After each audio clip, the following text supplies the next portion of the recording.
سمي الحبيب أبي حميد محمد بن محمد هذا الغزالي وجميع مشايخ وصلنا جميع الأئمة والمؤلفين والأئمة المفتى وما قبلنا الله يغفر لنا ويرحمنا ويكرمنا ويجعلنا من الذين وصلنا الله يا رسول الله. الفاتحة. أعوذ بالله من الشيطان الرجيم. بسم الله الرحمن الرحيم. الحمد لله رب العالمين الرحمن الرحيم مالك يوم الدين إياك نعبد وإياك نستعين اهدنا الصراط المستقيم صراط الذين أنعمت عليهم غير المغضوب عليهم ولا الضالين آمين. بسم الله الرحمن الرحيم. قال الإمام أبي حامد محمد بن محمد الغزالي رحمه الله تعالى ونفعنا به وبعلمه في الدار آمين. قال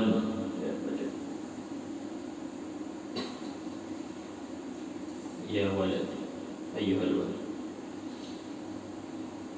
8:11.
Bismillahirrahmanirrahim. Ayyuhal walad, wahai anak,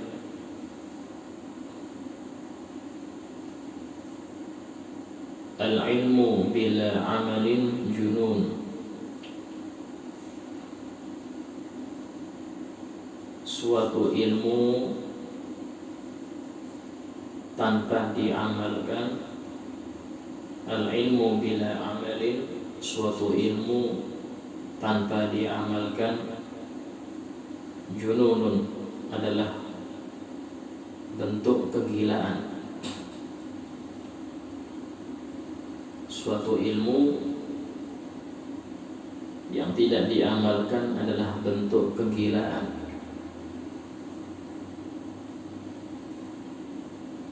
Wal amalu bi ghairi ilmin, sementara beramal tanpa dasar ilmu. Sementara beramal tanpa dasar ilmu,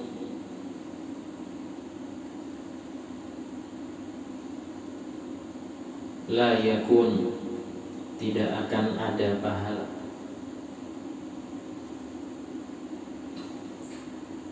Atau tidak akan ada amal itu. La yakun, tidak akan ada amal itu.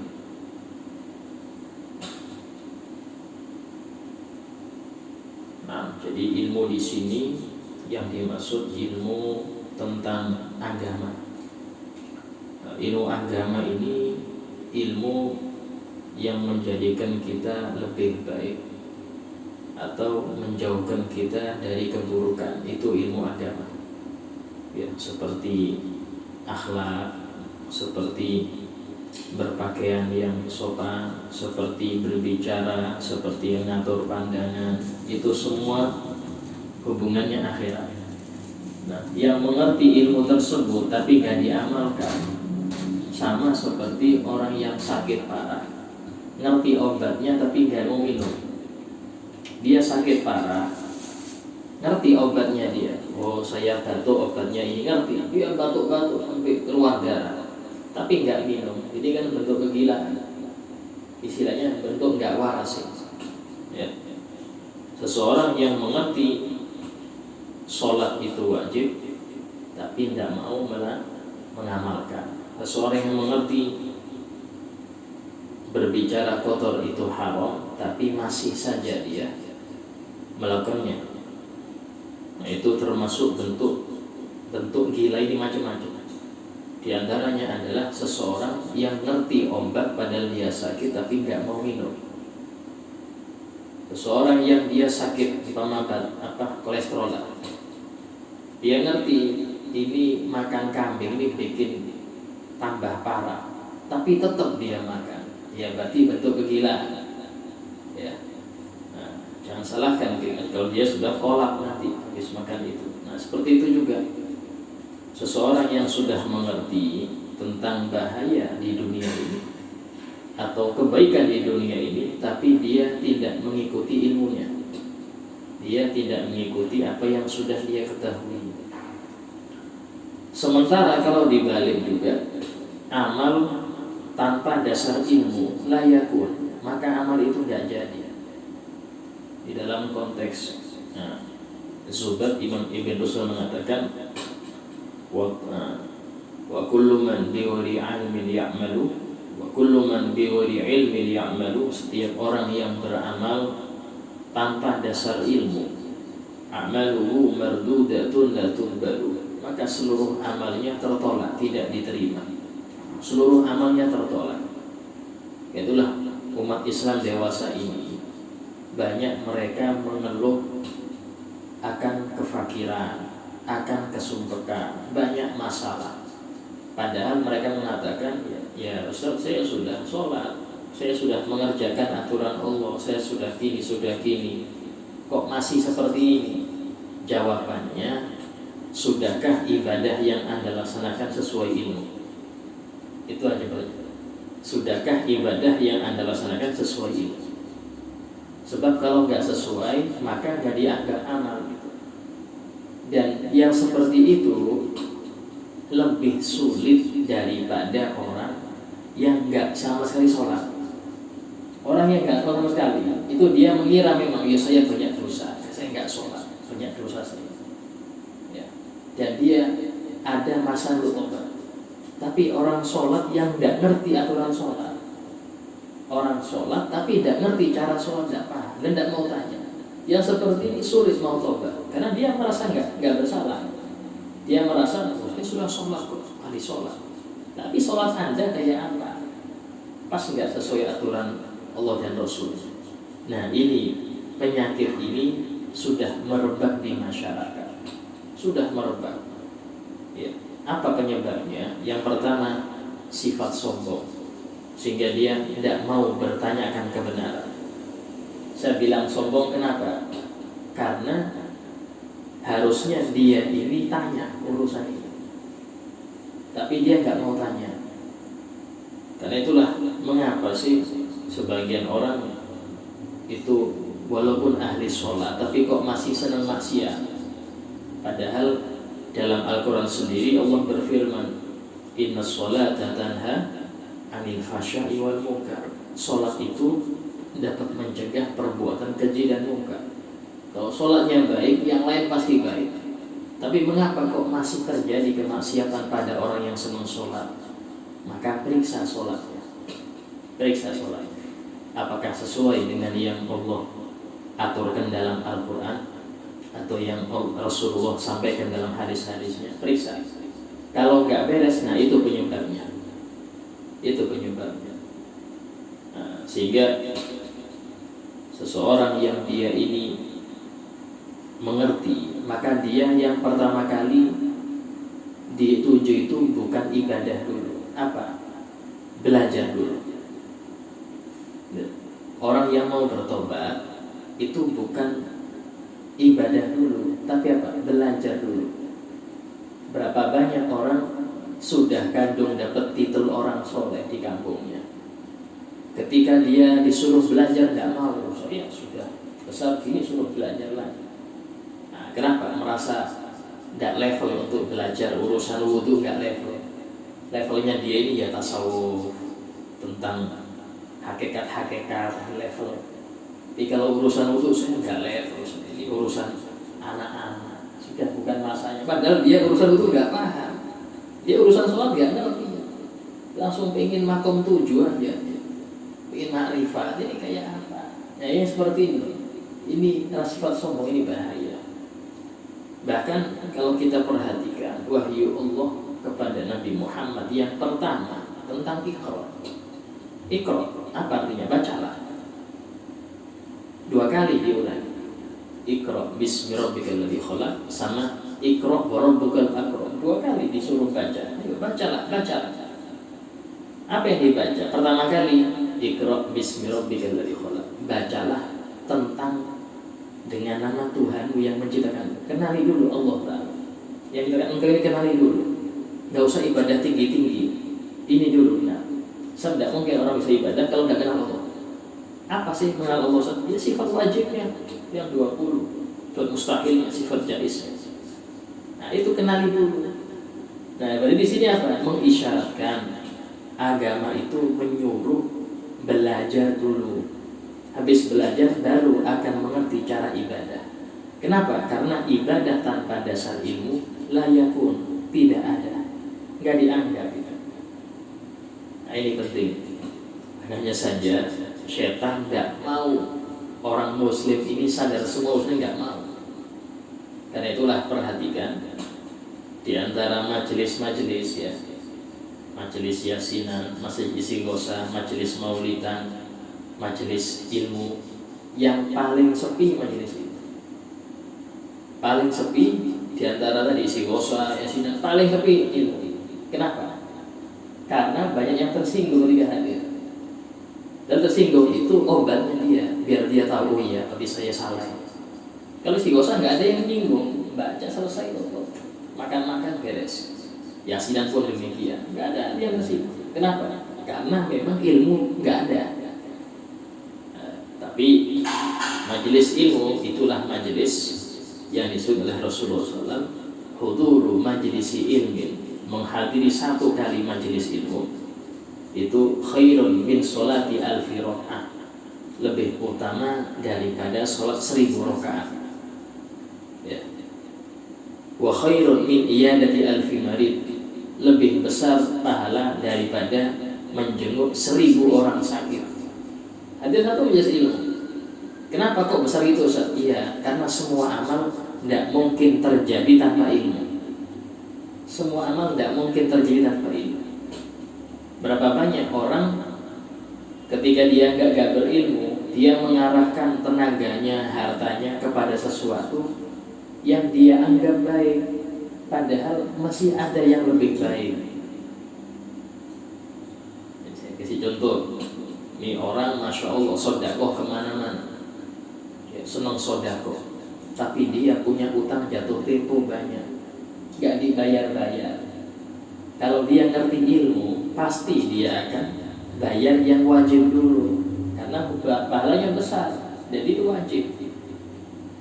Nah, kalau dia ngerti ilmu di situ, ada orang yang senang umroh tiap tahun, tapi dia punya famili yang kekurangan, nggak pernah dihiraukan, padahal wajib ya. Ngurusin famili yang kekurangan hukumnya wajib, fardu ain, daripada dia banyak umroh.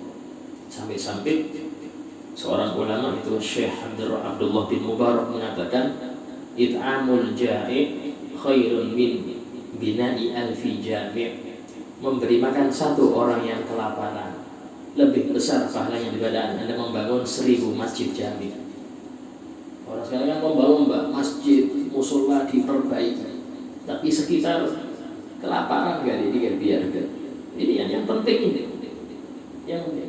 Kenapa? Karena ini nyawa, urusan nyawa penting. Ya. Nah, itu yang perlu diperhatikan, karena semua pakai ilmu. Tidak bisa tanpa ilmu, tidak bisa.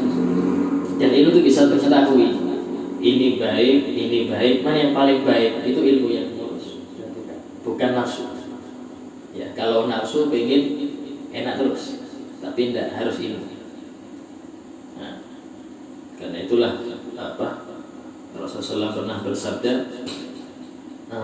akhlis fil amal, ikhlaskanlah engkau dalam amal. Yakfika amalun qalil, cukup amal sedikit, enggak banyak-banyak itu sudah cukup, asal mukhlis. Sehingga mukhlis ini repot, ya, saking repotnya sampai kalau tidak belajar tidak bisa ikhlas, tidak bisa ikhlas. Wa'lam, ketahuilah, annal ilma alladhi la yub'iduka al-yawm 'anil ma'asi.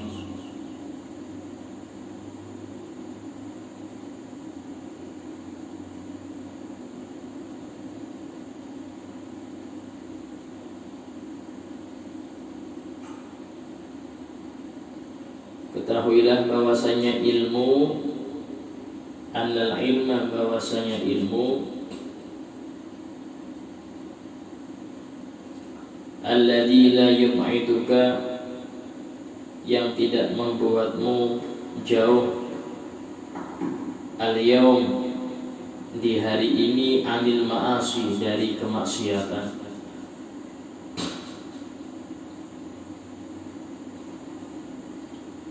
Bahwasanya ilmu yang tidak bisa membuatmu jauh hari ini dari kemaksiatan, maksudnya hari ini itu hari dunia. Wala yahmiluka 'ala ta'at, dan tidak juga mendorongmu untuk berbuat taat, dan tidak juga mendorongmu untuk berbuat taat.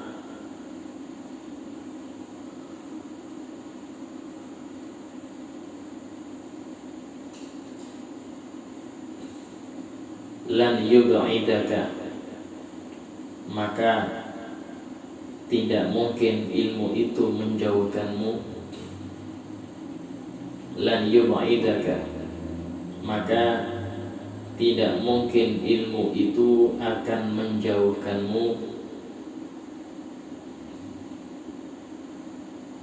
Kalimatnya sedikit, artinya panjang. Nah, itu bahasa Arab, itulah dipakai di Quran. An-nari jahannam, dari api neraka jahannam, dari api neraka.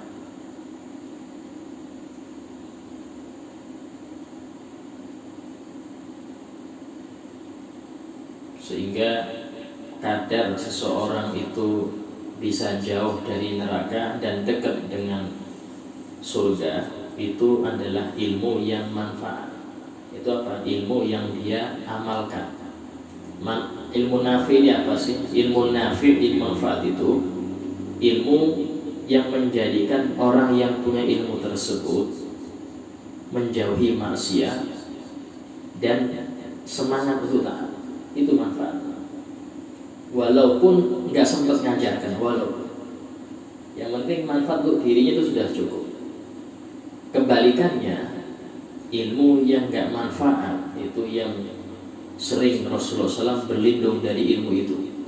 Dalam doanya Rasul sering berdoa, Allahumma inni a'udzubika min ilmin la yanfa' wa min du'ain la yusma' ya, wa min nafsin la tashba'.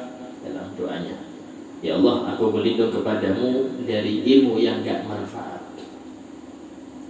Gak manfaat ini seperti apa, Ustaz? Ya, dia punya ilmu sedikit kan, banyak kan, tapi menjadikan dia untuk tetap maksiat.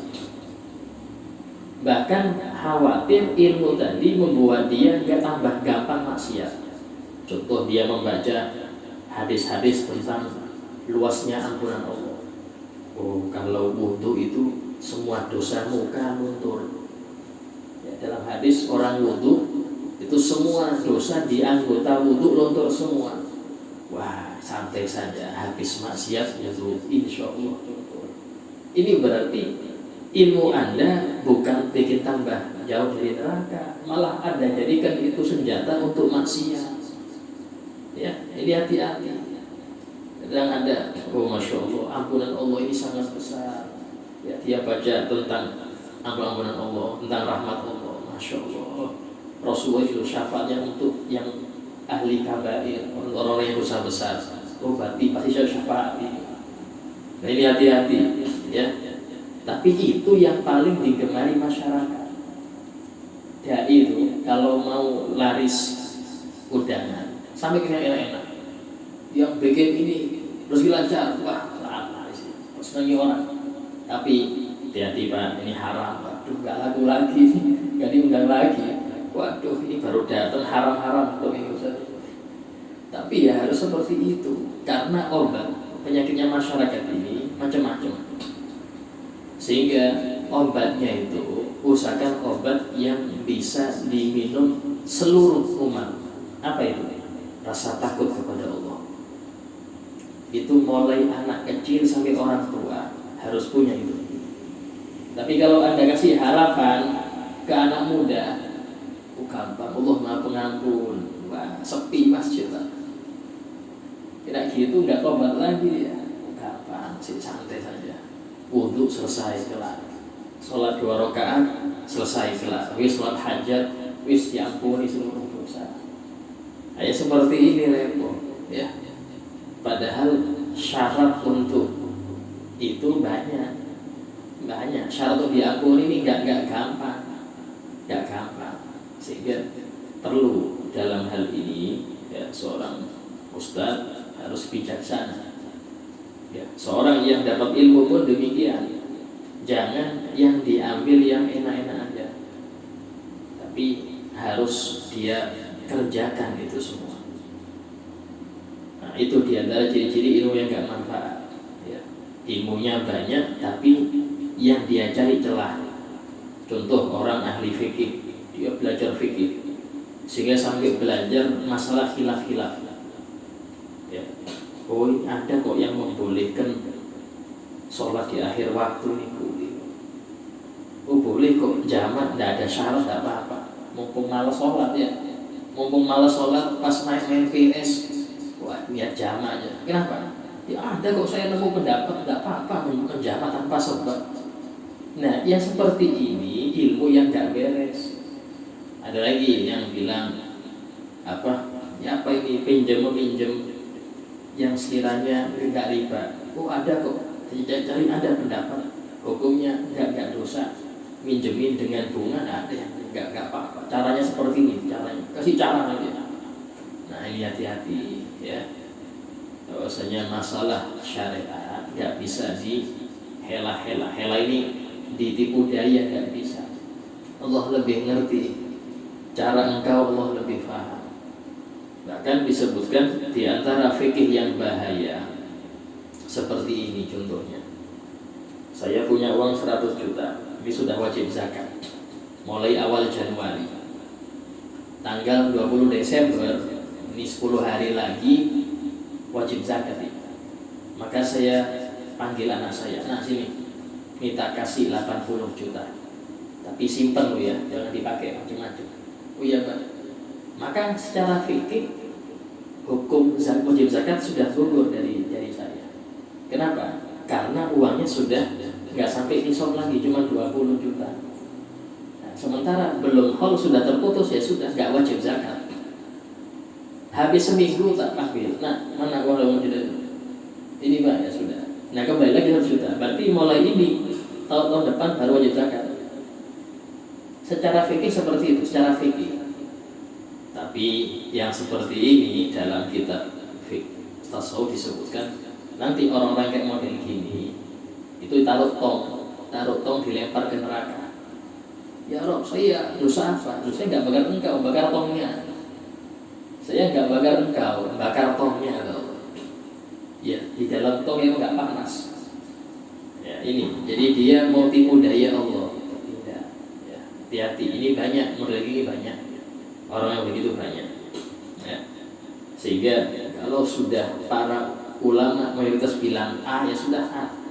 Nggak usah kita cari-cari yang remeh-remeh, nggak usah. Kecuali kalau nggak bisa pakai air udur, nah itu boleh, tapi jangan disampaikan ke umum. Panggil fulan, ya untuk engkau saja, tidak masalah, karena darurat, engkau tidak bisa pakai yang A. Ya sudah, ini ada berapa? Ini saja khusus, tidak boleh disiarkan. Ya, akhirnya kalau disiarkan, yang nggak punya udur ikut malah. Yang nggak punya udur yang sama ini ikut dia. Jadi itu tanggung jawab yang nyebarkan tadi. Nah, ini agak sulit kalau punya itu mempelajari khilaf itu bagus kalau kita ini istilahnya bukan untuk ngamalkan, untuk tahu kalau ada orang kok model gini, kita sudon, oh mungkin dia lagi ada hajat, ada udur, sehingga ngamalkan pendapat fulan, tidak apa-apa. Tapi kalau untuk kita amalkan jangan, harus pakai yang paling kuat, itu harus. Wa idza lam ta'mal bi ilmika al-yawm, dan jika engkau tidak mengamalkan ilmumu hari ini,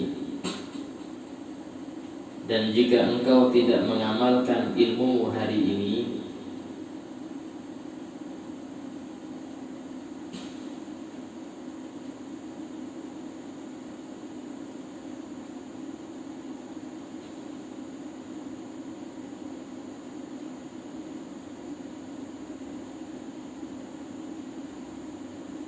walam tudarikil ayyamul madiyah,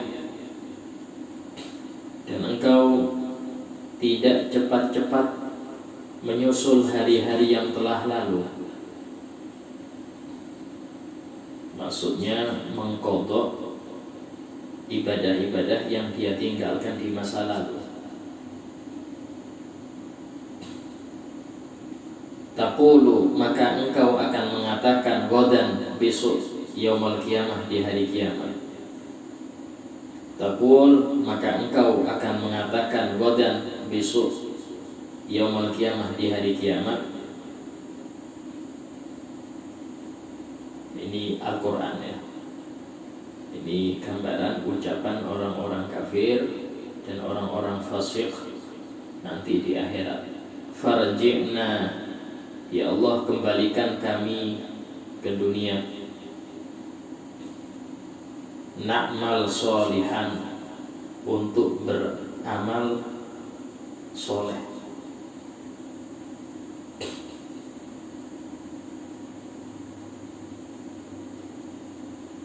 Tapi tidak bisa.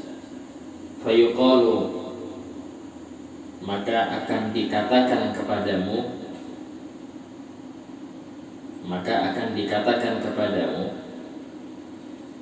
ya ahmaq, wahai orang dungu, anta min hunaka taji, engkau datang dari kehidupan dunia, kok mau balik lagi gitu. Anta min hunaka taji, engkau datang dari kehidupan sana, dari sana engkau datang.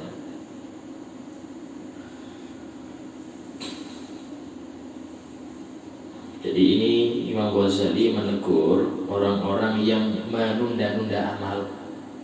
Ngerti fadilah tahajud, sih gampang, masih muda Ustaz. Nanti aja kalau udah hajat baru tahajud. Terus ya, nanti ngerti fadilah baca Quran sih nanti besok aja. Ngerti fadilah hadir majelis ilim nanti aja. Nah ketika meninggal Anda minta balik pada Allah, minta balik, maka akan dijawab, wahai dulu engkau dari sana, kok mau balik lagi? Ya, ini istilahnya teguran. Jangan menunda-nunda. Termasuk penyakit adalah penyakit hati itu diantaranya senang nunda amal. Nunda amal ini karena dia lalai. Kematian bisa datang kapanpun. Dia lalai. Dia anggap, oh saya belum nikah, tidak akan meninggal. Kadang ada orang seperti itu. Oh saya belum sukses kok, tidak akan meninggal. Padahal setiap waktu dia lihat jenazah. Jenazah tidak mikir umur. Fulan tidak mikir umur. Tapi dia masih santai.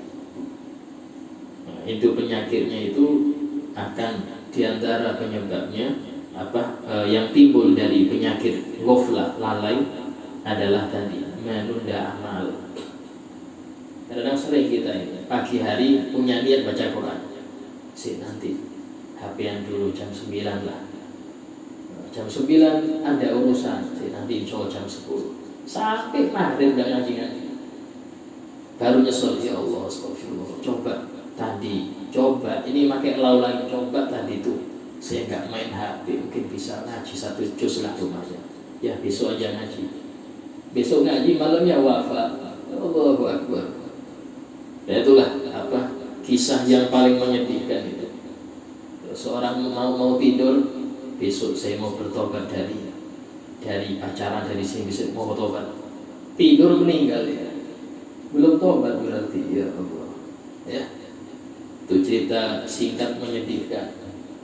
Ya singkat betul dia. Niat tobat, tidur enggak bangun-bangun. Berarti apa? Belum tobat dia. Masya Allah. Apalagi kalau sudah ada rencana maksiat. Besok ini nonton ini bagus. Insya Allah terakhir lah itu. Terakhir. Itu tidak lagi ya. Hati-hati. Ya. Nanti besok lagi. Ada lagi yang baru. Terakhir kapan? Sampai kapan? Terakhir terus. Sampai kapan kita? Ya. Sehingga ini yang menjadikan masa kita ini sangat-sangat terbuang banyak. Tasbih mengakhir-akhir. Itulah usahakan punya jadwal, katanya kita jadwal. Dan itu harus kita pegang sendiri. Kalau bisa dikasih hukuman. Kalau saya melanggar ini, ya, maka saya hukuman apa?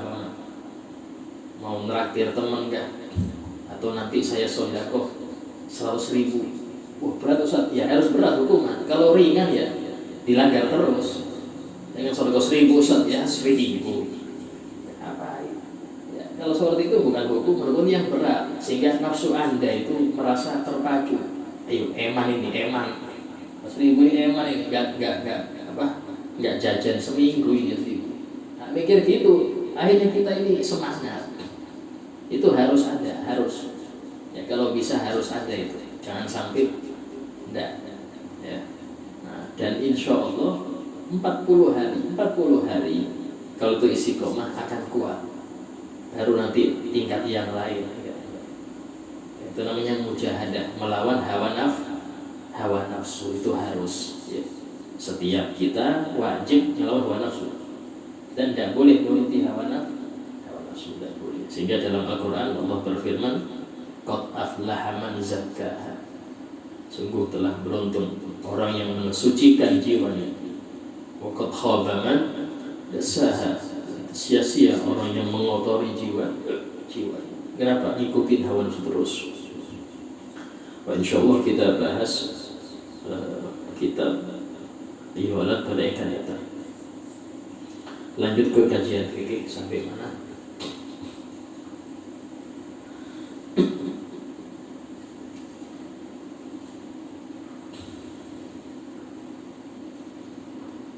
Masalah sampai berapa sunat? Yang 9. Oh ya. Nah, selesai masa urusan mandi.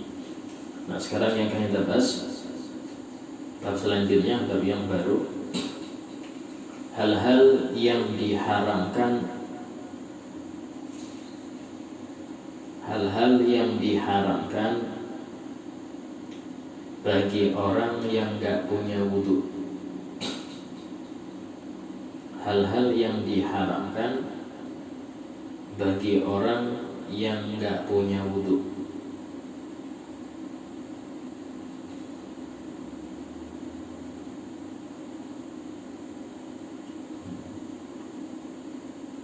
Buka kurung hadas kecil. Ya, kalau di kitab hadas kecil makanya. Khawatir kalian nggak paham, bilang nggak punya wudhu. 1. Sholat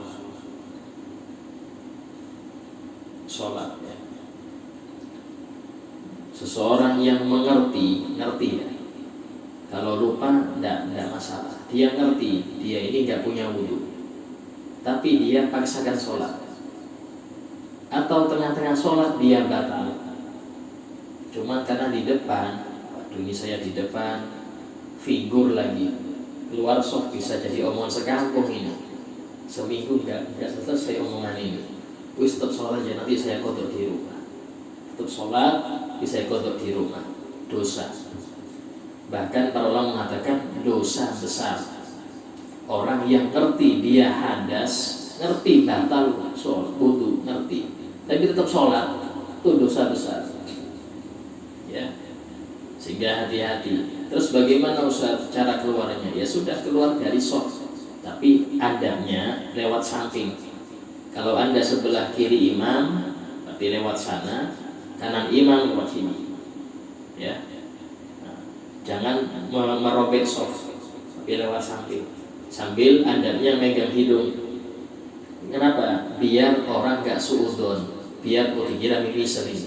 Mimisel kan istilahnya motorin masjid, mimisel. Itu adabnya. Jadi orang gak suudon. Ini kenapa ini keluar? Jadi gak suudon. Kalau tidak bisa, ya sudah, Anda duduk di tempat Anda sampai selesai sholat. Kalau nggak bisa keluar, duduk tempat Anda sampai sholat. Jangan lanjut. Walaupun Ustaz saya ini nggak ikut sholat kok, cuma bohong-bohongan aja sholatnya. Walaupun ada bohongan aja, tetap hukumnya tidak boleh. Ya, jadi harus duduk. Kalau nggak bisa. Nah, bagaimana kalau seseorang itu baru ngerti jika dia buat batal setelah sholat? Ya, kalau dia sholat sendirian, ya tinggal wudhu mulai. Kalau dia jadi imam, Ustaz, nah, dia jadi imam sampai salam harus sadar, ya tadi belum wudhu saya. Yang dibaca Al-Baqarah lagi sholat. Hukumnya tidak perlu diumumkan. Tidak perlu ke para makmum. Makmum, maaf saya batal sholatnya, tidak perlu, itu buka aib Anda. Ya, mereka ngerti tidak ngerti, jika ngertinya habis sholat, hukumnya tidak wajib ngulang para makmum. Imamnya walaupun pengumuman, walaupun tidak pengaruh. Yang pengaruh itu kalau makmum ngertinya ketika sholat, tengah-tengah sholat ngerti imamnya batal, yang ngerti nggak boleh ikut lanjut, nggak boleh. Dia wajib mufarokoh, niat pisah. Biasanya itu terjadi pada yang belakangnya imam. Ya, dia nggak khusyuk, diperhatikan aja imamnya ini. Ada yang salah, sarungnya ada yang sobek, kan dilihat. Nah, pas imam sujud kelihatan ada tai cicak di kakinya. Yang lihat yang belakang saja, yang belakang harus mufarokoh, nggak boleh ikut ya. Yang lain Ustaz nggak apa-apa, nggak tahu. Yang lain nggak tahu nggak apa-apa. sholat lanjut nggak apa-apa. Nanti habis imam salam, lalu yang belakang ini, Pak, tadi kaki sampean ada najisnya. Maka yang lain nggak perlu ngulang, cukup imamnya saja. Dan tadi imam yang makmum belakang imam ini tidak boleh ikut imam, dia harus sholat sendirian, walaupun belakang imam walaupun. Nah, konsekuensinya nanti diomongin orang, ini macam ya sholat sendirian, sudah belakang imam gerak sendirian. Nah itu dia harus jelaskan. Nah ini yang ngerti, yang nggak ngerti ya ini repot. Yang nggak ngerti tetap aja sholatnya, padahal imamnya batal. Ya itu. Jadi termasuk syarat berjamaah, tidak boleh ngerti imamnya batal. Tidak boleh ngerti itu kok. Bukan kita cari korek-korek imam batal, tidak harus. Ini tidak boleh ngerti. Umpama ngertinya habis salat imam, tidak masalah. Ya, tidak masalah. Nah itu. Kemudian yang kedua, tawaf. Yang kedua, tawaf. Ya, tawaf ini bahkan satu-satunya rukun umroh atau rukun haji yang disyaratkan wudu. Itu cuma tawaf. Sa'i nggak perlu wudu, nggak apa-apa. Ya, motong rambut nggak perlu wudu, nggak apa-apa. Pakai pakaian ihram nggak wudu nggak apa-apa, tapi waktu tawaf harus wudu. Tawaf saja, ya.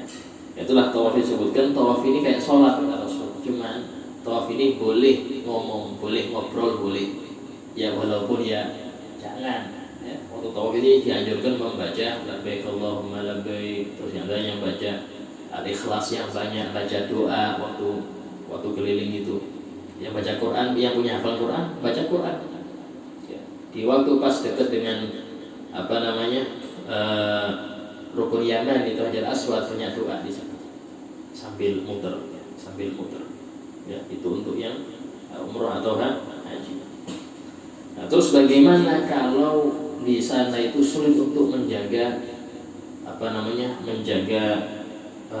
batas dengan lawan jenis? Maka dari sini para ulama kita Syafi'iyah mengatakan tidak perlu pindah madhab.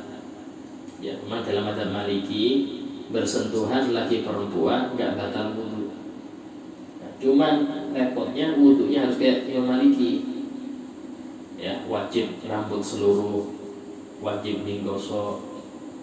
Ya, nggak boleh makan gorengan, nanti batal wudunya makan gorengan. Makan yang kena api batal dalam mazhab Maliki. Sehingga kita harus ikut aturan beliau. Tapi ini ribet, repot. Cukup kita ikut saja Syafi'iyah, ya, wudunya sama kayak di Indonesia, dan ikut pendapat masalah bersentuhan itu pendapat yang kedua. Apa itu? Batalnya wudu yang nyentuh, yang disentuh gak batal. Asal kita gak ada nyentuh orang, walaupun kesentuh orang, kita gak batal. Nah itu yang banyak dipakai. Ya, tidak perlu merubah madhab, tidak perlu, ikut itu aja. Ya, itu pendapat termasuk pendapat kedua madhab Syafi'iyah, dan itu boleh dipakai dalam keadaan seperti tawaf, boleh. Ya boleh. Apalagi kalau sudah batal, itu kamar kecilnya di bawah, keluar dulu kita di tempat tawaf, kayak obat nyamuk itu keluarnya nggak bisa nerobos. Keluar dulu, jalan ke bawah jauh, baru situ. Ada lagi orang yang wudunya pakai air zam-zam, tempat minum pakai wudu, ini nggak boleh. Apalagi sudah itu biasanya musabbal li syurbi, musabbal ini wakaf untuk minum, haram dipakai wudu. Bagaimana orang mengatakan kalau nggak ada lagi kecuali itu tayamum, nggak boleh pakai air, walaupun melimpah. Kenapa? Itu wakaf untuk minum, nggak boleh dipakai untuk wudu. Tapi namanya orang yang nggak paham, wudu di situ kan. Ya, tempat minum dipakai wudu, dia jatuh airnya karena dia mungkin malas mau turun ke bawah. Ya. Ini penting, dalam hal itu penting. Nah, kemudian yang ketiga, menyentuh mushaf. Yang ketiga, menyentuh mushaf.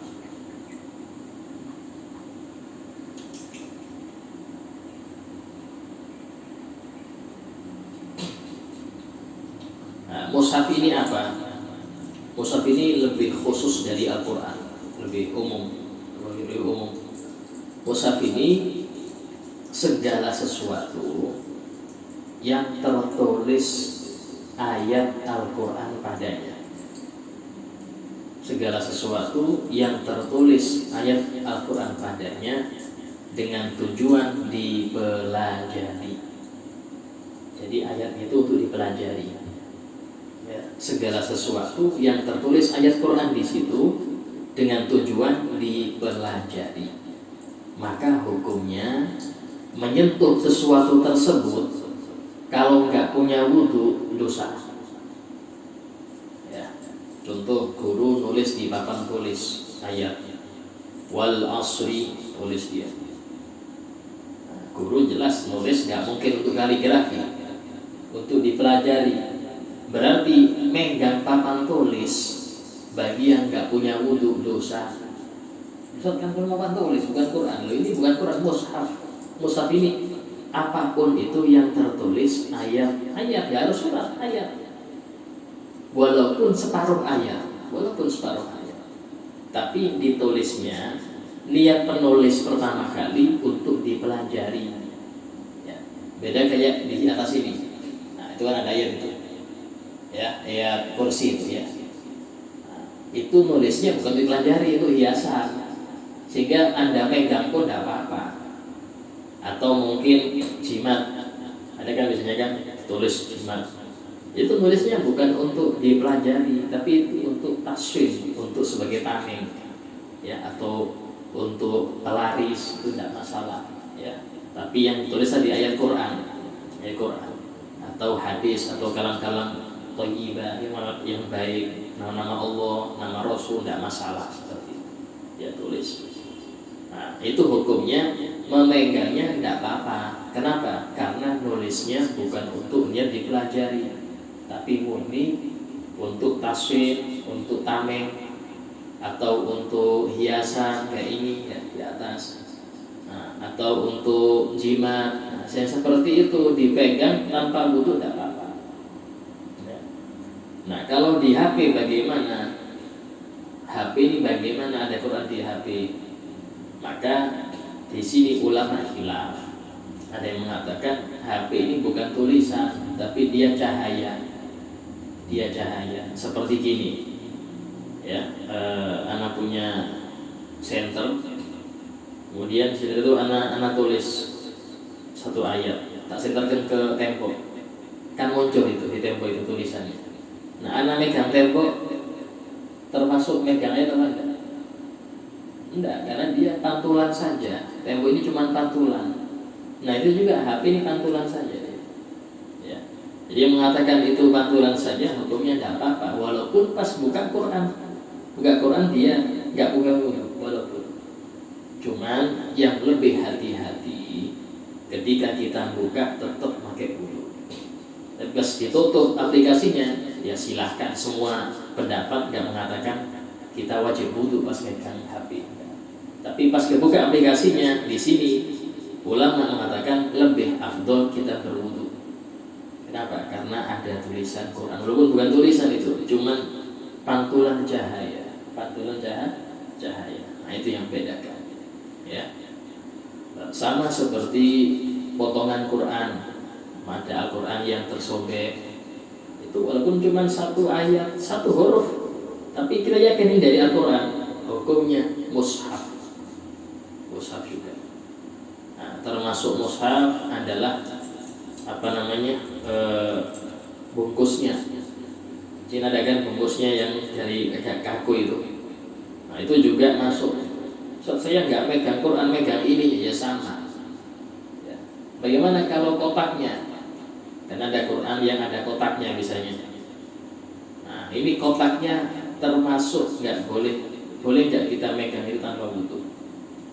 Kalau mengatakan dilihat, kalau mushaf itu kotak tersebut di dalamnya ada mushaf, Anda pegang kotaknya tadi, hukumnya dosa kalau nggak punya wudhu. Timas kosong dia, nggak ada isinya, ya, cuma tulisannya hanya Al-Quranul Karim, tapi bentuk kotak saja, hukumnya tidak apa walaupun tidak punya wudhu. Ya. Terus bagaimana dengan buku kitab yang di sini ada Qurannya juga? Oke, ini kan ada hadis, ada Quran juga ada. Nah, selama lebih banyak selain Quran, hukumnya tidak apa-apa. Ya, yang lebih banyak selain Quran daripada Qurannya, hukumnya tidak apa-apa. Anda pegang gini tanpa itu tidak apa-apa. Kecuali yang ayatnya, pas ayat Anda pegang ayatnya itu. Nah, ini hukumnya nggak boleh. Karena Anda pegang ayat gitu. Sama dengan megang kertas yang isinya Quran semua ini. Tapi ini buku campuran. Cuman ada satu halaman yang Quran full, ayat semua. Nah, Anda megang kertas itu nggak boleh kalau nggak punya wudhu. Tapi ketika Anda megang seluruhnya, tidak apa-apa. Kenapa? Karena lebih banyak selain Quran. Paham sudah? Ya, nah, itu hukum megang mushaf. Itu saking apa jelimetnya dalam hal itu ya. Nah, itu untuk megang ya.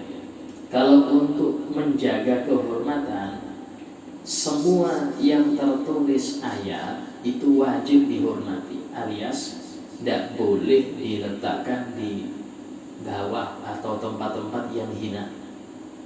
Karena itulah sering kita kalau ada undang itu sering saya bakar dulu. Undangan rata-rata ada bismillahnya, bismillahirrahmanirrahim. Nanti ada kalimat Allahnya, assalamualaikum warahmatullahi wabarakatuh. Ada ininya. Ini harus dibakar. Misal kalau kebuang, keinjek kemana, jadi main anak-anak dosa. Ya dosa kita. Nah, insyaallah ini sudah langsung ada. Jadi untuk pertanyaan mungkin yang datang kita akan bahas lebih detail tentang masalah mushaf insyaallah. Al-Fatihah habibina wa syafiina wa qurrati a'yunina wa sallallahu Al-Fatihah. Bismillahirrahmanirrahim. Iyyaka na'budu wa iyyaka nasta'in. Ihdinas siratal mustaqim, siratal ladzina an'amta 'alaihim. Bismillahirrahmanirrahim. Alhamdulillahirabbil alamin. Allahumma shalli wa sallim ala sayyidina Muhammadin wa ala alihi wa sahbihi ajma'in. Rabbana anfa'na bima 'allamtana, rabbi 'allimna alladhi yanfa'una, rabbi faqihna faqih ahlana qarabatina fi dinina. Rabbi waffiqna fihum lima tartadi qawlan fi'lan karama warzuqna kulla halalan da'ima wa qil anqiya'una ma nahdha bil khair fa kulla syarr. ربنا واصلح لنا كل شؤون قر بالرضا منك نويون وقضي عنا ربنا كل ديون قبل أن تأتينا رسل لنا ربنا آتنا في الدنيا حسنة وفي الآخرة حسنة وقنا عذاب النار وصلى الله على سيدنا محمد وعلى آله وصحبه وسلم. الحمد لله رب العالمين. السلام عليكم ورحمة الله.